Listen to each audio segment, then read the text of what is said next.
Je suis Adolphe Frédéric, roi de Suède, et mon règne s'étendit de 1751 à 1771. Je suis né le 14 mai 1710 dans la région de Holstein-Gottorp, une terre située dans le Saint-Empire romain germanique, marquée par ses luttes politiques et son rôle stratégique en Europe du Nord.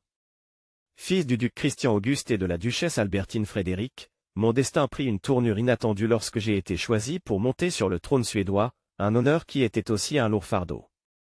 Lorsque je suis devenu roi en 1751, la Suède vivait sous le régime de la liberté, une période où le pouvoir royal était largement limité par le Parlement, appelé la Diète. Les véritables décisions étaient prises par deux factions politiques, les chapeaux et les bonnets, tandis que mon rôle était souvent réduit à une figure symbolique. Pourtant, j'ai toujours cherché à exercer une influence subtile, en restant fidèle à ma fonction de gardien de l'État et en préservant la stabilité de mon royaume. Dès le début de mon règne, je me suis confronté aux défis de la politique intérieure et extérieure. La Suède, autrefois une puissance dominante en Europe, avait perdu une grande partie de son influence après la Grande Guerre du Nord. Mon objectif était de maintenir la paix et d'éviter d'entraîner mon peuple dans des conflits inutiles. J'ai soutenu des politiques qui visaient à renforcer l'économie, bien que mes efforts fussent souvent entravés par les rivalités des factions parlementaires. Sur le plan personnel, j'ai toujours trouvé un soutien indéfectible auprès de ma femme, la reine Louise Ulrich de Prusse, sœur de Frédéric le Grand.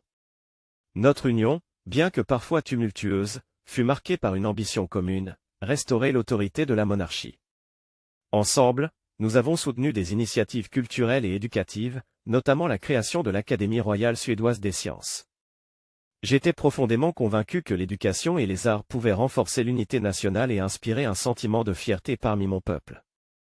Malgré mes bonnes intentions, mon règne ne fut pas exempt de difficultés.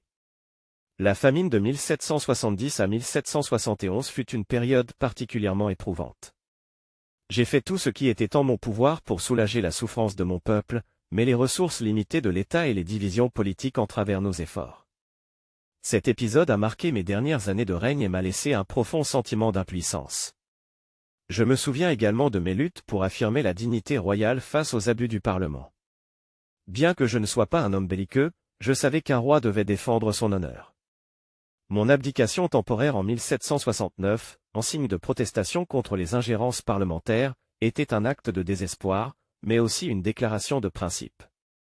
Mon règne prit fin de manière soudaine le 12 février 1771, lorsque je mourus après un repas copieux, un événement qui alimenta de nombreuses rumeurs. Certains prétendaient que j'avais succombé à une indigestion, tandis que d'autres évoquaient un possible empoisonnement.